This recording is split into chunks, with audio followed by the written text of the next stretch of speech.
My name is Dr. Will Donnelly. I'm an associate professor in Berry College's Department of English Rhetoric and Writing. I want to thank everybody so much for joining us tonight. This reading series wouldn't be possible without the generous support of people like yourselves. Thank you so much to those of you who have donated already to help make this series a reality.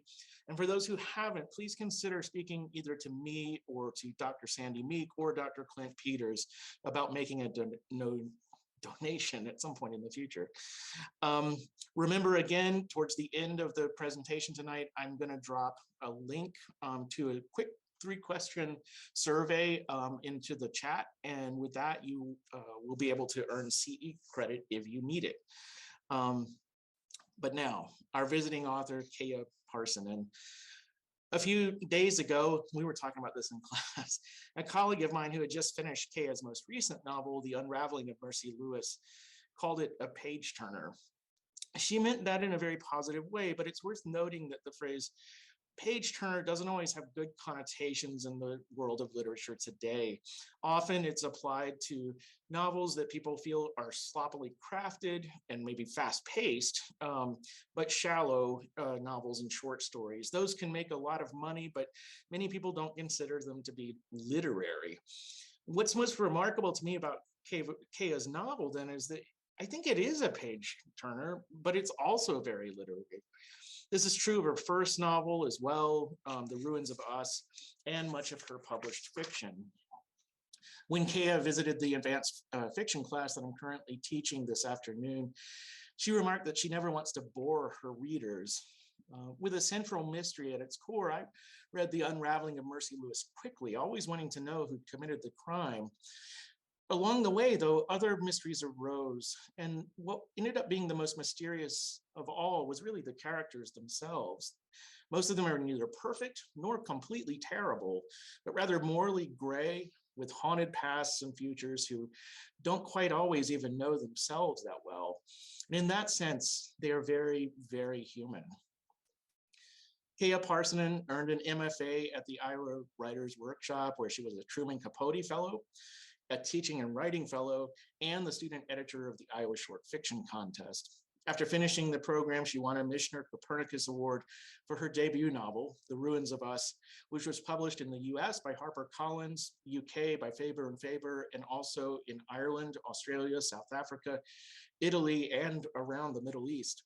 Her second novel, The Unraveling of Mercy Louis, won an Alex Award from the American Library Association, was chosen as Book of the Month by Emily St. John Mandel, and was selected as a Best Book of the Year by the Kansas City Star, Lone Star Literary Life, Missouri Life, Vox Magazine, and Brazos Bookstore. Both of her novels are available for sale in the Berry College shipyard right now.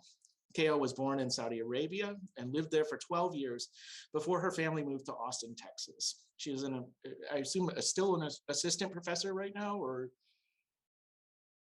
I can't hear you. I'm out of practice. I'm on leave this semester. I blame that. Yeah, I'm up for tenure in the fall. So exciting, daunting, maybe terrifying slightly. I'm sure you'll be great, but I wanted to make sure. I wasn't sure if that was updated. But anyway, so yes, Keija is an assistant professor of English at Kenyon College and lives in Ohio with her family. Now, please help me to welcome one of this year's David James Boissant Endowed Prose Reading Series authors, Keija Parssinen. And just so you know, and as I've told Keija earlier, I'm going to vanish from view for a little while, but I'll be back in time for the Q&A. I'm always here. So okay, phew. All right, thanks, Keija. Thanks so much, Will. It's such a pleasure to be here with you all. What an amazing crowd. My gosh. I can't remember the last time, I read in front of if ever, a crowd of 264 people. So thank you so much for showing up tonight. I know it's a little easier to do on Zoom. I'm sorry I couldn't be there in person. When Will and I were making these plans, it still looked like Omicron and, COVID was going to be messing with travel. So but it would be so nice to be there with you in person with such a great crowd. Yeah, and thank you so much, Will, for inviting me. Will and I go back to our Iowa days. We were both, students of writing, and man, those were kind of hard knock days, but I don't know if you remember it that way, Will, but it certainly was an education of some kind. um, so tonight I'm going to kind of return to my roots as a storyteller, which is sort of my fascination with / obsession with Saudi Arabia, which is my birthplace. And it's the country where I lived until I was almost 12 years old. And my mother also was raised there. She was not born there, but her family moved there in 1951 when she was 4 years old, when my grandfather saw an advertisement in a magazine calling for, adventurous men to go over to this sort of little known country, very new country, Saudi Arabia, to work in the oil industry. And so he had been an engineer at Boeing in Los Angeles, and he decided he would pick up his young family and move them across the world to Saudi Arabia. And so, I always thought about Saudi Arabia as home. I felt really rooted there. I loved my community. My parents, unlike a lot of expats growing up in Saudi, they had a lot of Saudi friends that they had met in college at the University of Southern California. And so when we went over there and were living on the oil compounds, we would leave quite often and go into the city to see their friends. So I did have more of a taste of what life was like outside of the oil compound fences, which, the Aramco compounds were very Americanized, the little like American suburbs set down in in the Saudi desert. And so for a long time, I didn't think that Aramco was very interesting. I didn't think it was interesting enough to write about. I thought, well, it's just like I just grew up as a suburban kid. What's cool about that? I had this very like sheltered little childhood. And what really sort of changed my thinking about that was, of course, the attacks of September 11th. I realized, especially after I learned that 15 of the 19 hijackers were Saudi, that I didn't really understand much about the Saudi-American relationship. I didn't understand much about Aramco's role in that relationship, and sort of what had stirred this anger with the United States to cause this, this horrific attack. And so I was almost 21 years old when that happened. And that really kind of set me down on a journey, because I think I was sharing with Professor Donnelly's class today, and they were just wonderful. I was so impressed with all of them. But I was sharing that, we writers often should gravitate towards what we wonder about, what we're curious about, what we want to know more about. And so to me, it was just very natural. I wasn't even a writer at that time, really, at all. I took my first poetry class a year later in my senior year. So, but over the coming few years, I would start to kind of write down some of these questions that I had and want to explore them in more depth and more detail on the page. And so that's really how I got my start as a prose writer. And also because my father decided to move back to Saudi Arabia in 2003, which was kind of the height of terrorist violence in the Arabian Peninsula. And I was really anxious about that. I didn't want him to go. At the same time, he was writing all of these really detailed emails back to me and my siblings about his life there, and it brought back all these memories of the place. So that's when I started writing my first book, The Ruins of Us, which is about an expatriate American man who returns to Saudi Arabia. He's divorced. It's extremely autobiographical in many ways. But it was not about Aramco, because again, as I mentioned, like I was still like not convinced that Aramco was interesting. But the more I've read about it over the last 15 years, the more I see just how rich of subject matter it is for a writer, because it's just so dang weird. It's like this little American colony in one of the most conservative countries in the world, where up until a year or two ago, women couldn't even drive. And so, yeah, I just have really enjoyed over the last 5 or 6 years writing my current project, which is called The Book of Fate. and it's a novel of Aramco that sort of details the Saudi-American relationship, and it examines it through the employees of Aramco, the Arabian American Oil Company, which is now Saudi Aramco. Used to be wholly American owned. It was 4 shareholding companies: Exxon, Texaco, all the big ones. And so they really reaped all the profits and gave like basically an allowance to the king, very generous allowance. And he used it to buy all kinds of things, and then occasionally he would build a road or something. But so it's just a fascinating history, and it's fascinating especially to me because my family is intimately connected to it. There's a lot of kind of vanity memoirs out there written by some of the American executives, and also a few of the Saudis as well. But I'm just really fascinated by the story of some of our family friends, our Saudi friends, who started out, in the early or late 40s, early 50s as basically as tea boys is what they were called. And they would go around delivering tea. They'd have a little tea or coffee cart and deliver tea and coffee to the American executives. And then these boys, they really were just like 15-year-old boys at the time, then would be educated by the company in this somewhat like haphazard way, but because they knew they needed a workforce. So they were educating local boys. And these men, worked their way up. And one of them, Ali Naimi, became the first Saudi CEO of Aramco in the 80s. And so, but, took a long time. And Saudi Aramco became fully Saudi owned in the 80s too. So it took a really long time from 1938, when oil was first discovered, to have, the Saudis fully in possession of their resources. So sorry for this really long preamble, but I feel like I need to kind of lay the groundwork a little bit about Aramco and Saudi Arabia and my connection to it. And this is the very beginning of my novel. And my novel is, it's sort of 4 intertwined narrative threads. It spans, 60 years from, the late 40s into, a counterfactual terrorist attack on the Aramco headquarters in Dhahran, which happened in 1995. So yeah, this is the thread that belongs to a character named Salah al-Shamsi. And he is sort of like one of those boys I was describing to you, who starts working for the company at a very young age.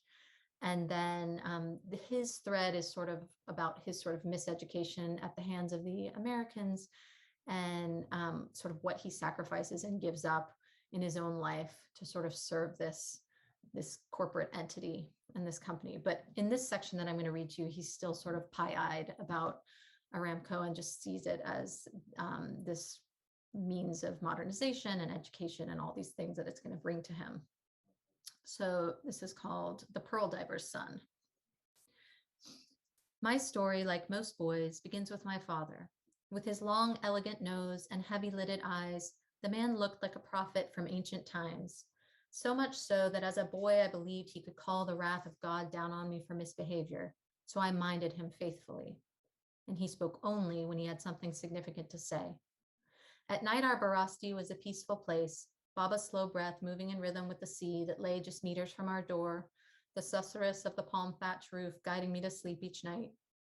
We had no glass in the window frames nor doors in the doorway.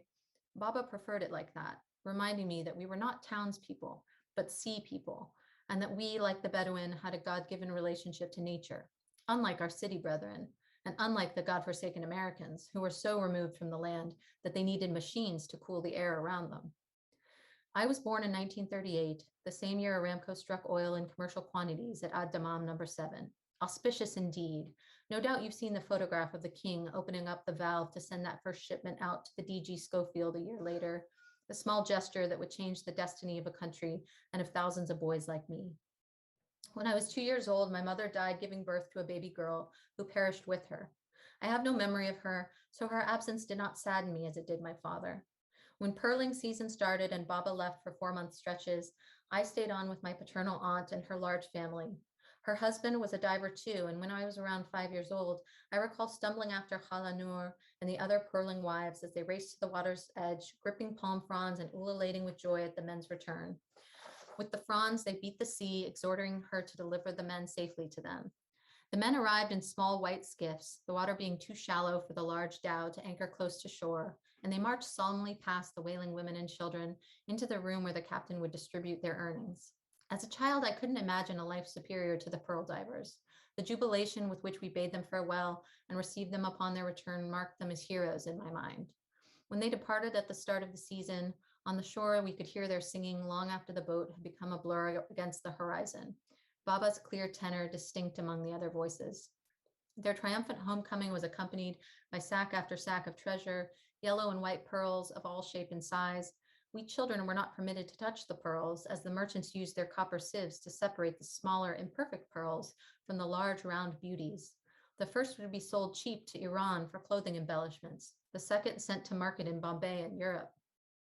At night, I dreamed of thrusting my hands deep into a sackful of pearls, pressing them to my cheeks to feel the cool smoothness against my sun-warmed skin. I wondered about the elegant women lucky enough to wear such finery.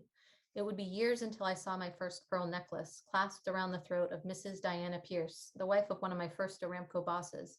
I'll never forget the way those pearls gleamed against her skin, nestled in the dip of her clavicle, as if she herself had grown them. I was 8 years old, having taught myself to swim, when Baba allowed me to join the crew, doing odd jobs like serving meals to crew members and tossing oyster shells back into the sea. I thought of myself as one of the men, my father and I shipmates, though I was still far removed from the hardships of which he and the other divers sang as we moved from one oyster bank to the next. My father took joy in the work, smiling and making funny faces as he secured his nose plug before dropping off the side of the boat into the water. Even among those hardy men, he was exceptional. Up he'd come with another overflowing bucket of mollusks, the captain singing his praises. Ya Abdul Rahman, Ya Abu Salah, congratulations on another fine catch. My belief in Baba's gifts was solidified on a late May day around my 13th year. That day, Baba dove alongside the others, but after the last of them had surfaced, he remained submerged. During dives, I'd learned to track the minutes, reckoning about 1 second for each of my inhalations. And by my count, Baba had been underwater for close to 3 minutes. I leaned over to search the depths for any sign of my father's white shorts. Jellyfish pulsed in the silence, flotsam drifting quietly by. Something's wrong, I shouted to the captain. Please send someone after him. But the captain only looked around bemused as the others chuckled. I despaired, sure Papa had become wedged between rocks or perhaps met with an ill-tempered sea creature, maybe even a shark.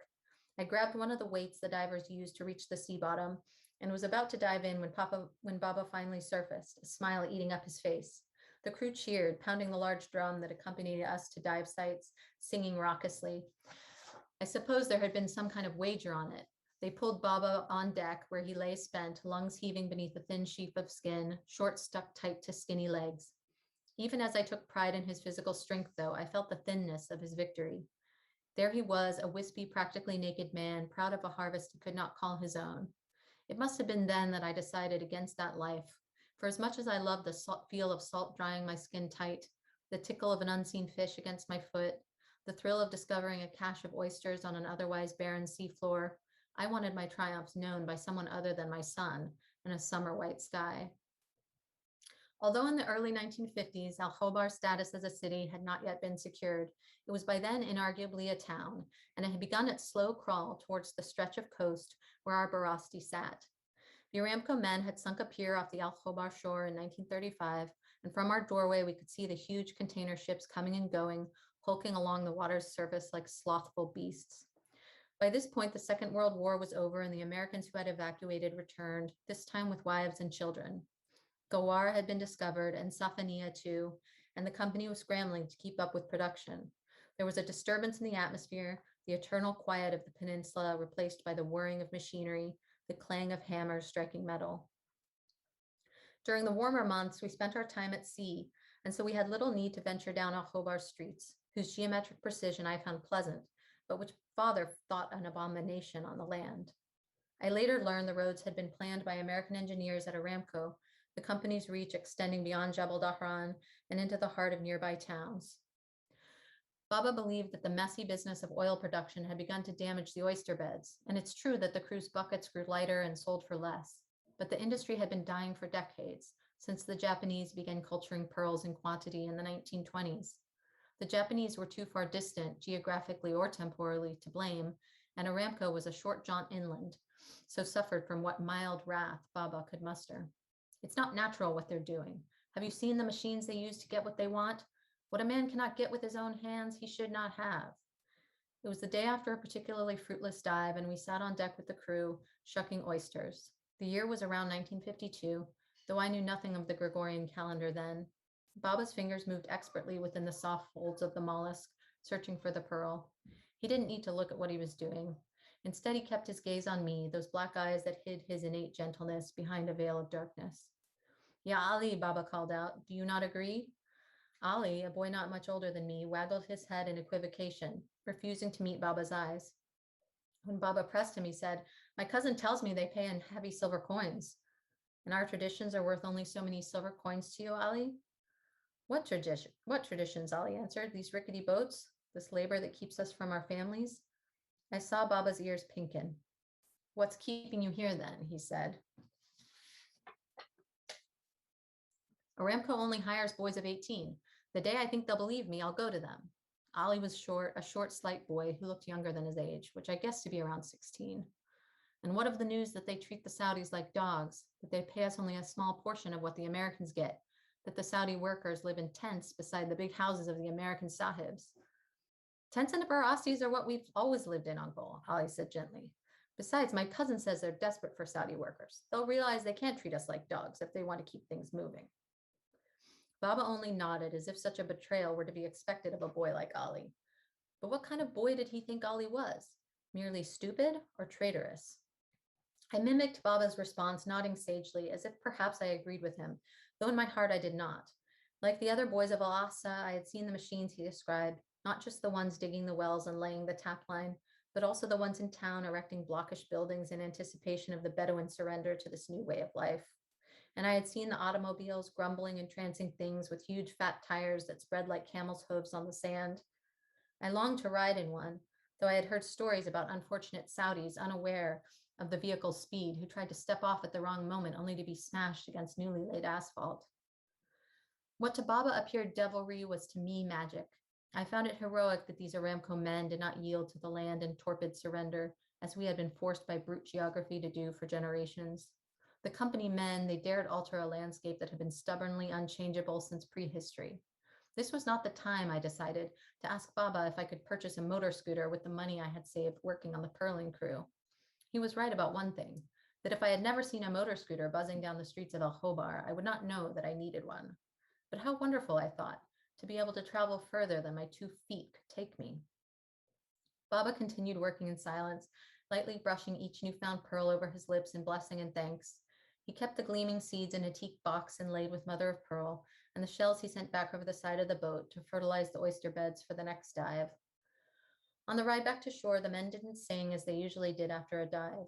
The drum sat dormant in the middle of the boat. These were men accustomed to abundance.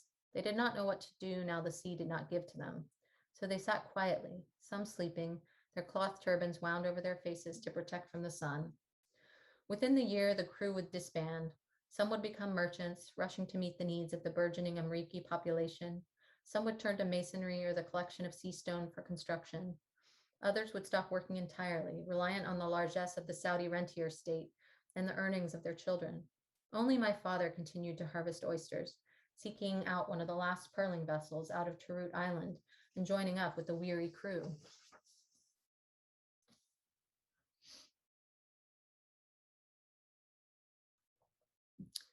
Back on land the following month, I asked after Ali in town. I'd always enjoyed his company. He had a talent for jokes that I began to crave after so much time with my silent father. But Ali had left for Saudi camp. Apparently, Ali had gotten a part-time job with the company and was going to go to school, an idea I had never entertained, having grown accustomed to being used to Baba. I pictured Ali sitting at a desk or reading and doing sums, whatever it was that you did in school. Filled with jealousy, I walked home and reported the news to Baba. What a loss, was all he said. It was time for the evening prayer. We could hear the muezzins call coming from the nearby mosque. I watched Baba walk to the water's edge to make wudu, kneeling in the sand and splashing the cool water up to his elbows, onto his face. I saw he had forgotten the rag he used to dry himself, so I took it to him, holding his hands in mine, one and then the other, as I dried water from the thin webbing between his fingers. Though I disagreed with him about the changes happening in our country, I understood his fear and sadness. He was, with his lithe swimmer's body, an extension of the land and the water. He was this place as much as the sea. Each bore of the drill, each suffocation of sand beneath concrete, he felt as an affront to his being.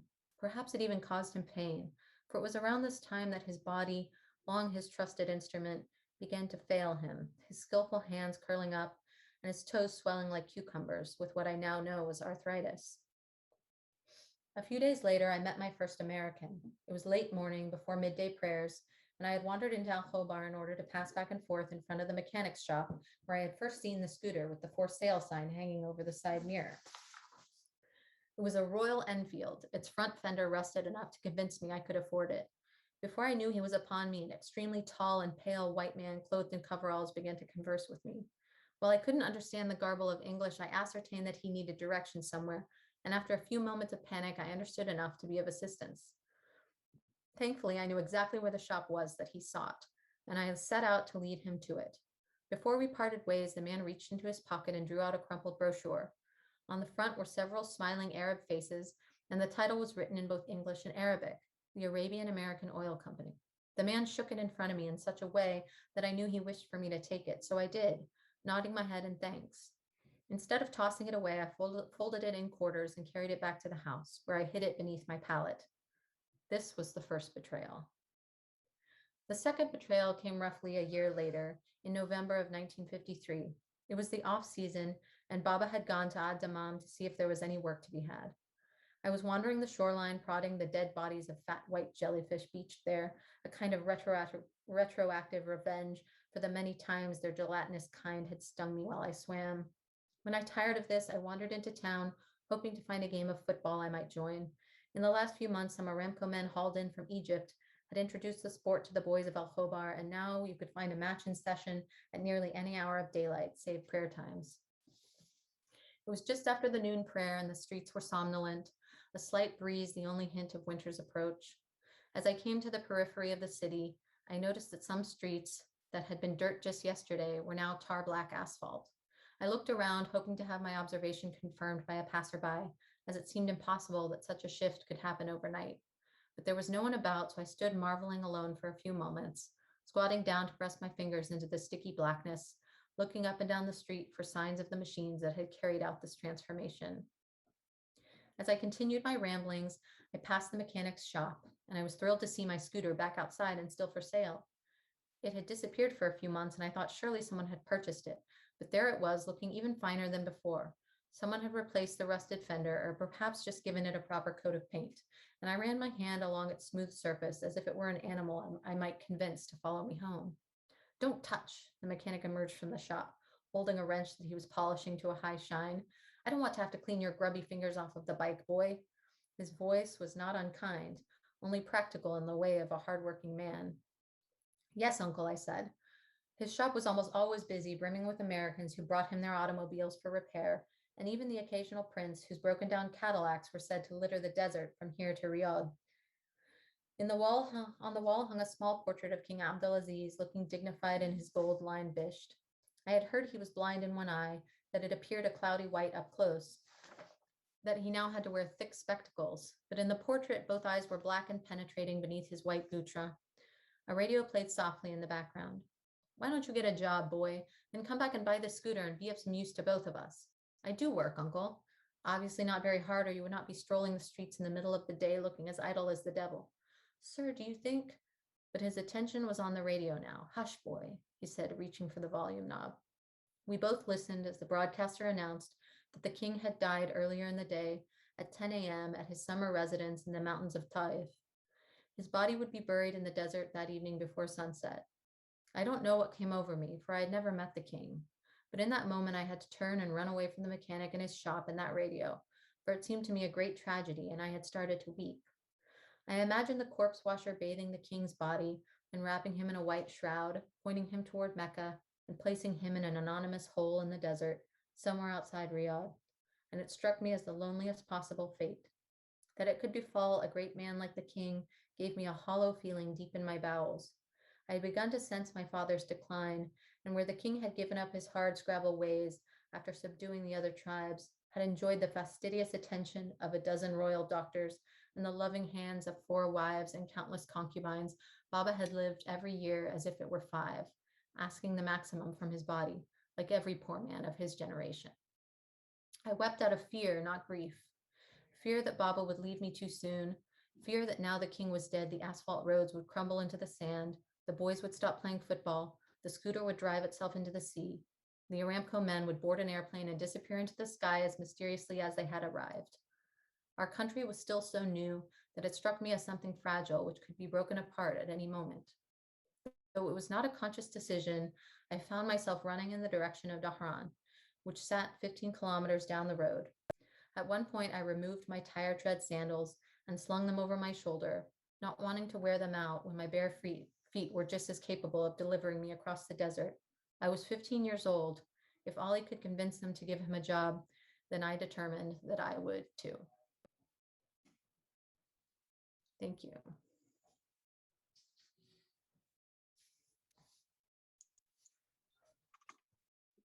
Thanks so much, Keija. That was really great.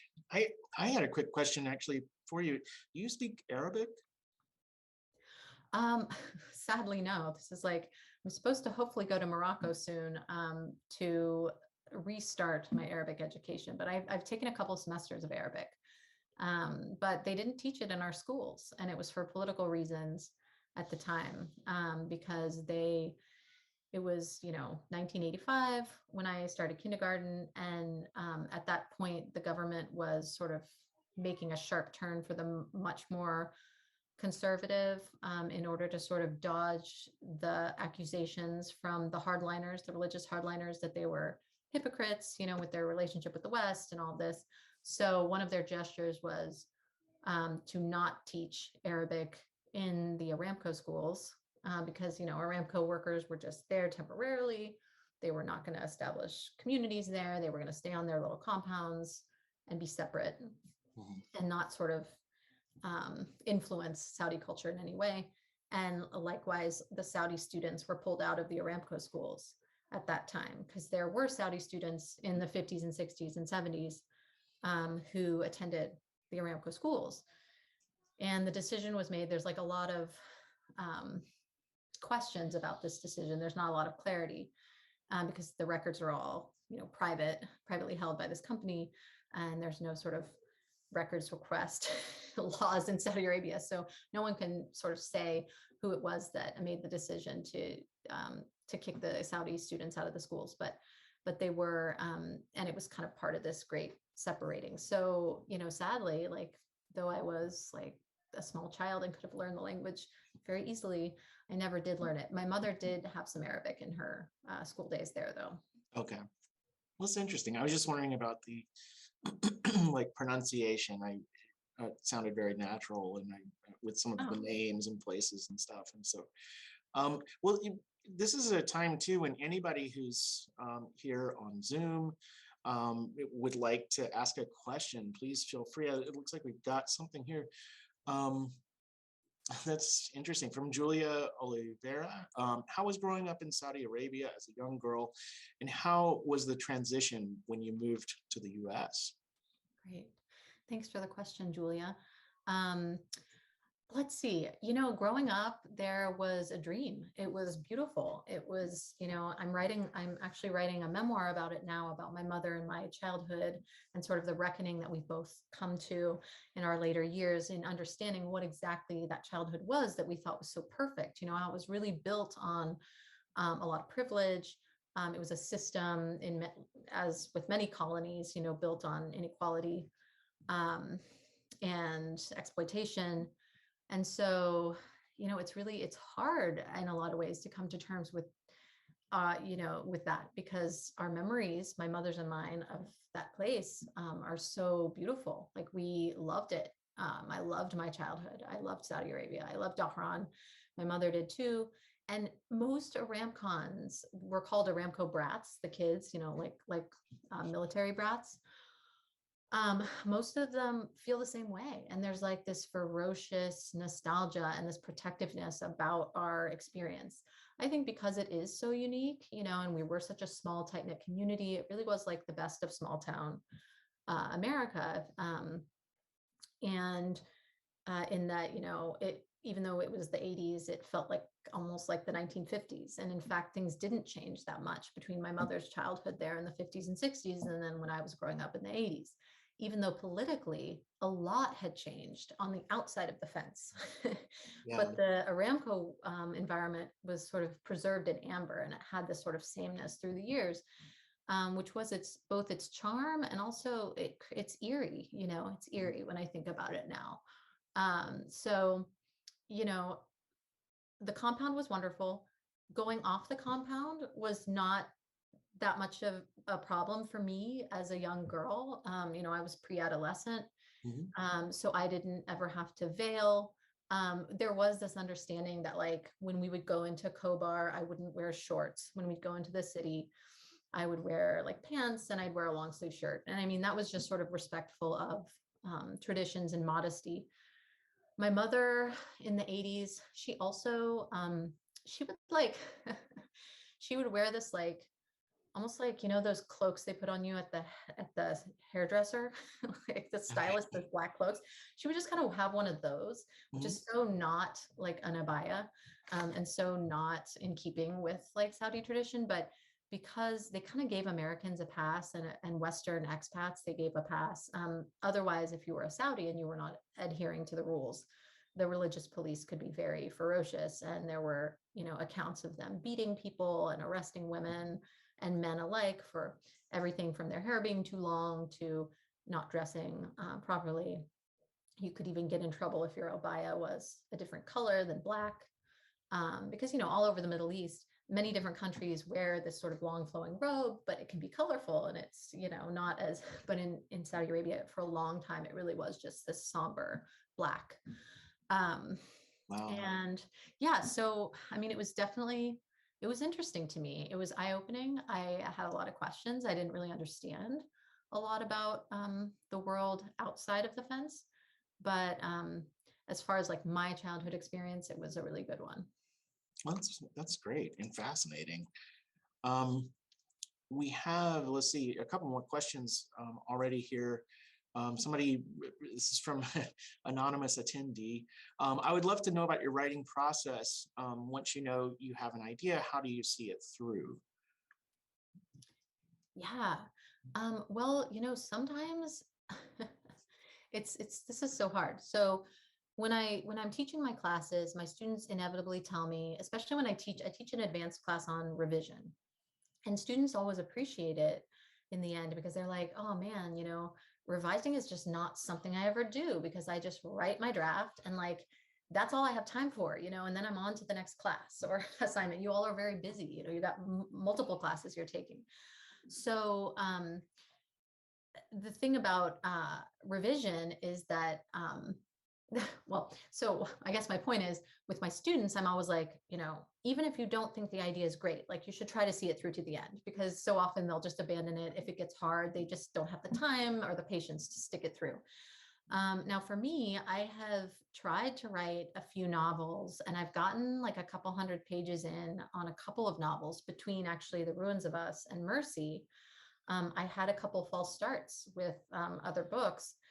And, I would get 200 pages in and it wouldn't be so much that I was like stuck, like, and needed to just kind of figure out where to take it. It was more just like, I wasn't interested anymore. Like the subject matter was just sort of dead in the water. And I was like, and once you're bored by your own work or like not interested, then that's it.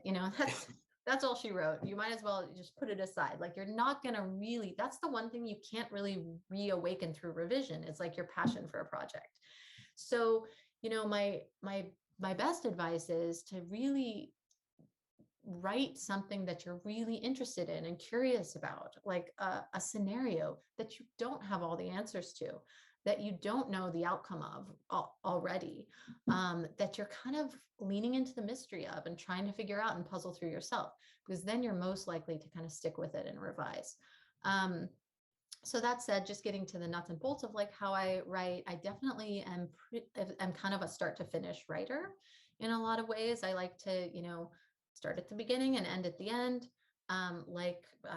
Professor Donnelly and I were talking about today in his class, he was saying like, he doesn't really know, like he's not a real planner and doesn't really know the full plot of his work as he's writing it. And I'm totally that way too. Like I start with like I start with characters or place or a scenario.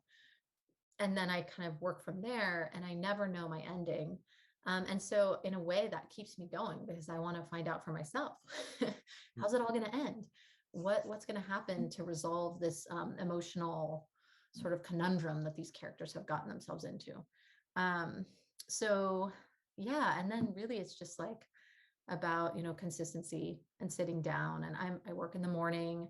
It really is about just doing it as often as possible. I mean, I always liken it to, it's a writing practice, just like anything. If there are any athletes in the audience or any musicians, that you practice, you have to practice. So to get better, I think there's some myth about writing that, you can just sit down one day and maybe write a New Yorker quality story or the next great American novel. And there is raw talent for sure. There's raw talent. But it really is that practice that's going to get you there. So that's what I try to do. Makes a lot of sense. I don't know if you can see the chat. Julia was thanking you for your answer earlier. And then a student named Diallo says, it is interesting to hear your experience in Saudi as I grew up in Dubai and to hear how the times have changed. Your excerpt reflects the period and tradition of the time in an interesting way. Kanaja, who was in class earlier today, says, I read that you wrote Mercy Louis while pregnant with your son. Do you feel like your writing style was different during that era of your life than it was previously or is currently? It's an interesting question. Yeah. It's so funny. People talk about like finding your voice. I'm like, I still don't really have my voice. Like my voice changes with each book, So with my first book, it was sort of this more crass, like it was this American expat, this divorced guy who was kind of like rough around the edges. And it was kind of like, my dad's voice. Then with Mercy Louis, I mean, like I said in the class that I visited today, it really was this world I knew very well from having played high school basketball, serious high school basketball, all 4 years. And so like I knew that world. And but it was kind of it was genre bending for me because it was this Southern Gothic. I love Gothic. I saw one of the questions is, what's your favorite book genre? I love Gothic stories, an old house with a ghost in it. Like I just taught a class this past fall that was called a cross genre haunting. It was my advanced class, and it was just amazing. And so, yeah, I'm kind of obsessed with the supernatural and ghosts and hauntings. And so at that time, it just seemed that, and I was also interested in like dark kind of fairy tale. Well, fairy tales are often very dark. Oh, my cat just came in, so he may jump up here in a moment. Cat Zoom bombing. But yeah, so at that time, I was just really like, I'd written this very serious, sad debut novel that was really took it out of me. It was so emotional. It was really about my family in a lot of ways. And like, I just didn't want to do that. And I thought I would never write about Saudi Arabia again. It was like too emotional for me. And so I was like desperate to write about anything else. And so I had read a book, an article in the New York Times Magazine. Show the cat. Oh, he's coming. Come here, Slim. Oh, there he is. His name's Slim, Ohio. Come on up here, buddy. Here he is. It's Rebecca George writes, show the cat. Yeah, I saw that. That's awesome. Where was I? Oh yeah. So with Mercy Louis, I really just, I'd heard rumors from writer friends that they had written full drafts of novels in a year. And I was like, what? That can be done? How do I do that? And then I figured, well, I'm going to write like a Gothic, like fun, suspenseful story, about basketball and female athletes and blah, blah. And so that's what I did. And then I realized at the end of it, I was like, oh, this was really dark too. It was really dark, but because none of the characters were like people that I knew or, fictionalized people that I knew, it somehow wasn't as emotionally draining. So I had a lot of fun writing Mercy Louis. That's good. That's good. And I guess at this point, and Eris had asked earlier also about what your favorite book genre is. Sounds like it's probably something, maybe something in the sort of Gothic realm, you think, or? Yeah, well, I love so many different kinds of genres. And that's what I think about is so wonderful about the era we're living in now is like the genre, boundaries between genres has just sort of been blown up, by writers like Carmen Maria Machado, and Marlon James and other writers, Ben Percy, who are just doing all kinds of fun things. They're literary writers, which I suppose means they write good sentences and have good characters, but they're also just like having a blast and like writing the books that they love to read as kids, which are fantasy books or YA or, whatever, what have you, ghost stories. And I just love that because I'll read anything as long as the sentences are good and the characters are interesting. So I also do really love, the old standbys like Alice Munro and Tessa Hadley, these sort of Marilyn Robinson, like the tried and true, like sort of psychological realism, Virginia Woolf. I love those stories too. There's something very like comforting for me about them. That's cool. That's cool. Karen Russell has written some great ghost stories too. And recently, and I was reading some Benjamin Percy actually over the winter break and really enjoying it too. But I get what you're saying about like there's sometimes, especially with those two and others, it feels like the person's just having a good time, and there's something kind of wonderful about that. Yeah.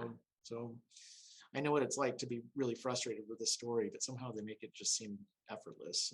How do they do that? I don't know. It looks like we might have a couple more questions. Yeah, so Karis Morgan, who was also in class earlier, says, do you have any advice for how to continue developing your writing craft after college? What was your path from college to becoming published like? Oh, that's great. Yeah. Continuing developing your writing. Today, Professor Donnelly asked me like, what was the worst writing advice I ever got? Which was, write what you know. It's just such a cliche. But some of the best writing advice that I didn't actually get it, but a writer friend of mine gave it to some of my students when she came and visited my class. Her name's Mary Helen Specht, and she's a writer from Texas. And she said, keep the overhead low. And I was like, huh.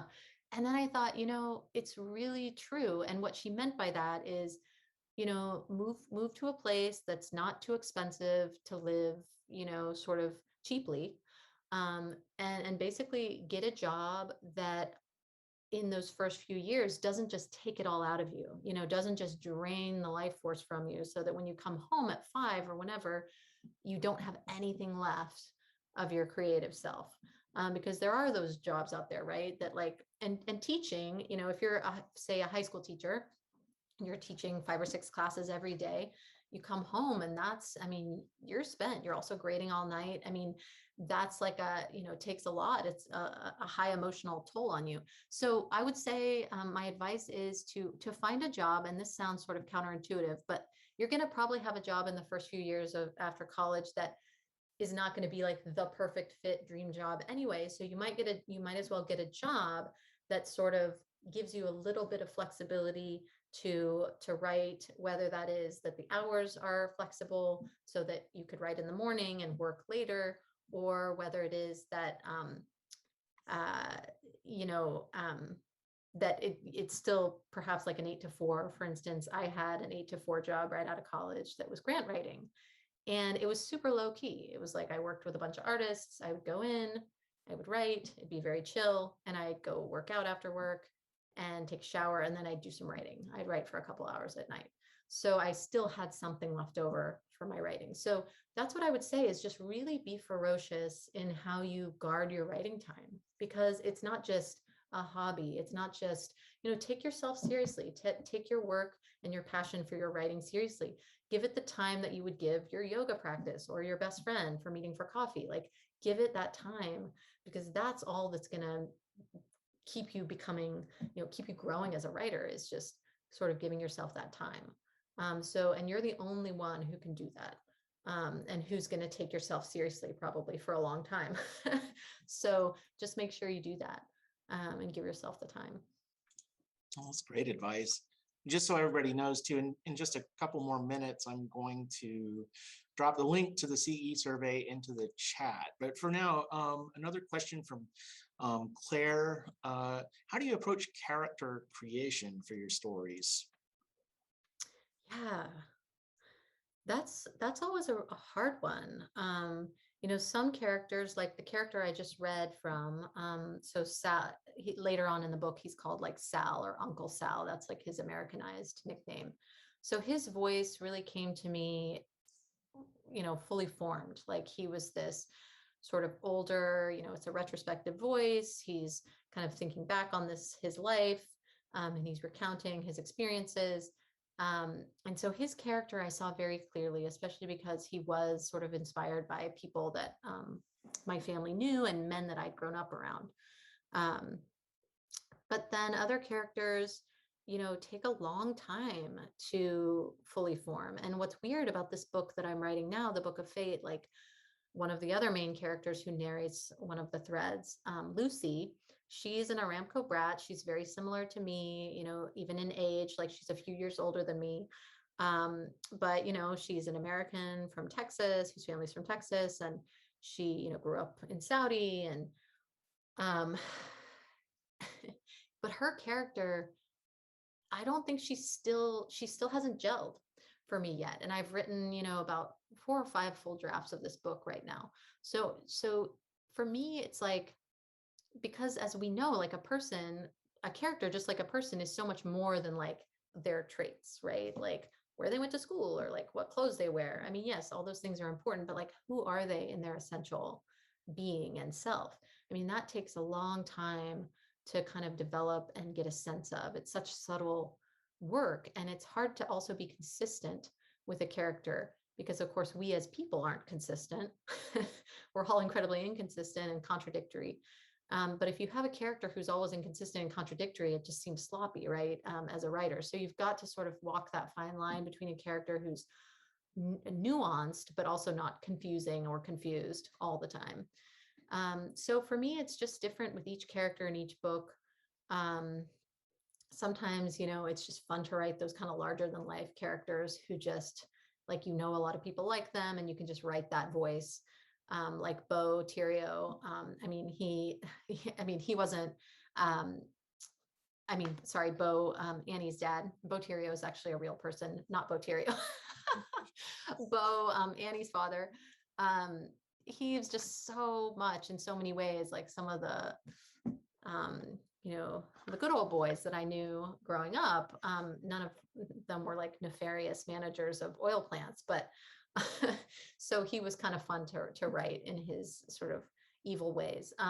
But then other characters just are really slow coming. And so you just kind of have to it's like a relationship with your friends. Like, each relationship requires different calibration, different kind of behaviors. So it's just like again, it's that process of discovery, and it's a lot of fun. That's cool. That's cool. I think I probably feel the same way oftentimes. And it was interesting too. I'm really glad that Jacob, I'll try in just a second here. Give me just a moment, and I will take care of that. But when I lived in Houston for 5 years before moving here, and was teaching at the University of Houston, it was not unusual to have students who were American who had grown up in places like Saudi Arabia, Nigeria, Venezuela, like different countries where there's a lot of oil production. And it always made me think of you, because I knew you had been in that situation. And I became sort of fascinated by these like American compounds or bases or whatever that exist around the world for this. And I guess there's so much money in it, but it was interesting. I'm glad you're writing more about about some of that now. So let me try to, I'm going to try a slightly different link here that might work a little better, but